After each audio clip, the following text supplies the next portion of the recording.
Hey guys, Jason with CV Custom. So real quick, found a Gen 2 Dodge with a Cummins and a 5-speed.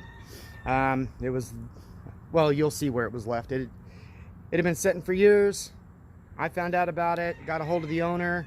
He ended up even finding the key for me, and we went and got it. So that's what this video is about. We're going to talk about this Dodge, and I'm going to show you guys us finding it and getting it going again. Okay guys, so we're here. And we did get our hands on the key, and the truck is in pretty rough shape.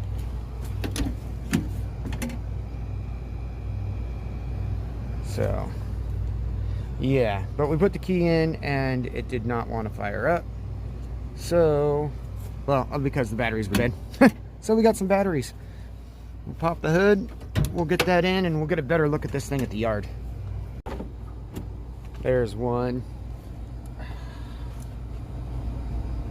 And there's two. So this thing's been setting for a few years. We're not exactly sure, but we're thinking about 10. And we're gonna see if it'll start. Okay, so there's water in the radiator and oil in the engine. It's got the 5-speed. So we're just gonna see if she'll start real quick. I guess maybe we'll get the batteries tightened first, but I know we heard some dinging, so let's see what we got.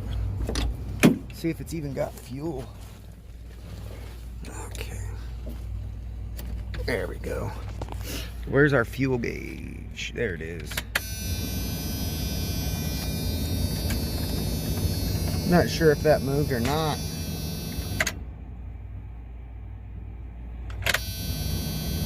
There's a good chance that doesn't work.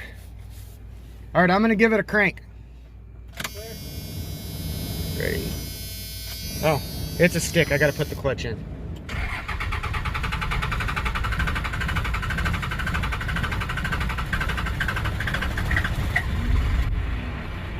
Nice.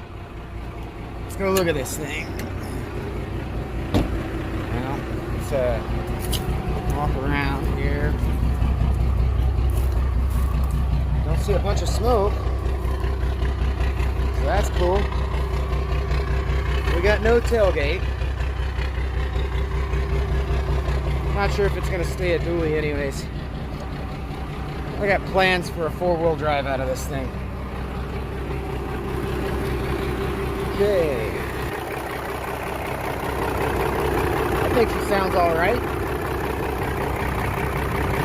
We'll have to get it to the yard and pressure wash it and see what we're actually dealing with here. But that sounded all right. Tires are even aired up. It might not have been here for 10 years. Let's look at the tags. See when it was last tagged.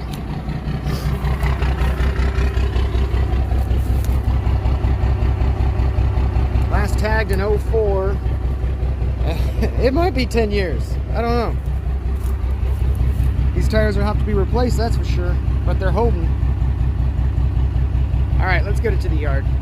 Yeah, so made it down the street a little bit because we needed to get air. My service truck air compressor isn't mounted, so I didn't have the ability to put air, but this tire was really low. So, and the gauge doesn't really work on this, so I'm just making sure it's got enough air to get down the street.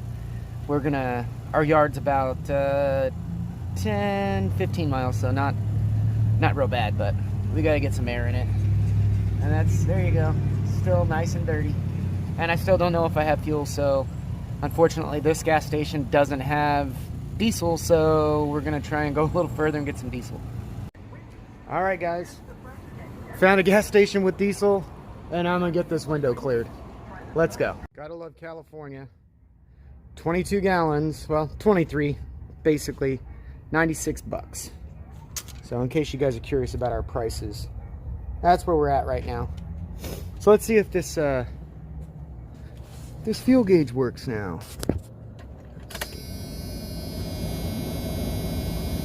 Looks like it's coming up.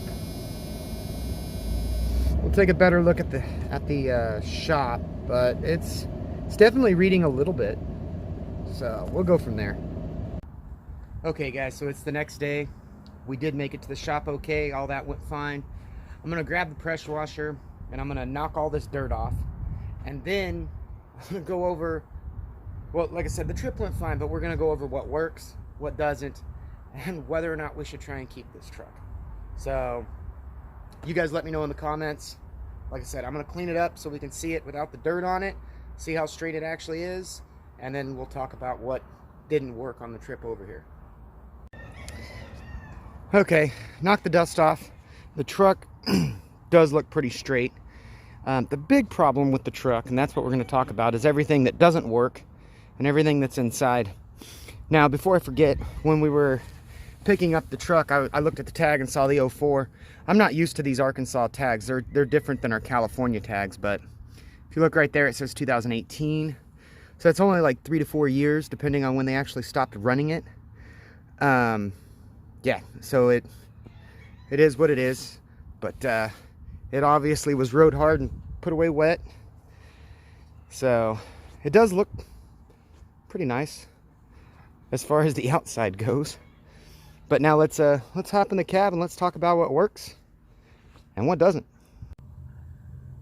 All right, it's a nice hot sunny day. What I wanted to get you guys in here so you can see a little better what I'm seeing. The alternator doesn't charge. It's going to need an alternator. No big deal. The fuel gauge works, and then it doesn't, and then it does, and then it doesn't. So I'm going to have to open the tank and do the sending in it. The power steering whines, so it's going to need a power steering pump. Quite a bit of play. Might also need a power steering box, or the gearbox. Transmission shifted fine. The only gear that wasn't nice is fourth. So I don't know if we got a synchro going out or something like that. We're going to have to open that up and look at it. Brakes work fine, but the e-brake doesn't. So no e-brake. Got to park it in gear. Look at the dash over here. There's no dash right here. It looks like there's like no dash at all. You can see that. Let me see. Yeah. No dash. Like inside the dash here. So it's going to need a dash. You saw the door panel was off already. So yeah, now the question, do we keep it? Do we fix it? The seats are no prize. I think we'd have a fortune in trying to put this thing back together. I don't know. Obviously the engine and transmission are in great shape. Well, take it back. We got to open up the transmission. The engine didn't start the way I would like it to, so it needs a tune-up. It needs to be looked at, compression check, all that other stuff. Not that I would get rid of the engine and transmission. If we don't fix this truck, I'm going to pull the engine and transmission out. Now, this is a 97, and there's value to it just being a 97. I could pull the engine and transmission that I want to keep, and someone here in California would buy the truck just so that they can put their engine and transmission into a 97. There's a lot of reasons for that, but so there's value in just selling the truck without the engine and transmission to me, and then I could put the engine and transmission in one of my vintage trucks, and 9 times out of 10 that's going in international. So yeah, leave a message in the comment what you guys think, whether or not we should fix this thing or just let it go. The horn worked and the cruise control didn't. It is neat that the cruise control's here, but it didn't work. The radio didn't work.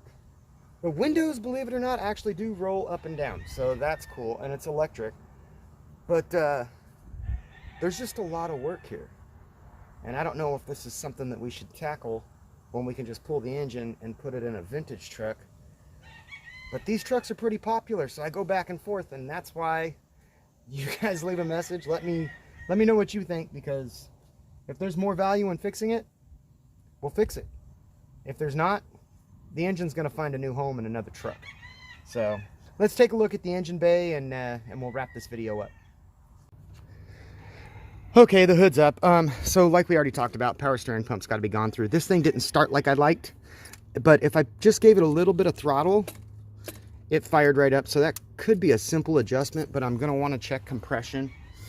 You can see the valve covers have been leaking. We have no clue what injectors are in here. We can check that when we pull them out. I mean, other than that, it did run fine.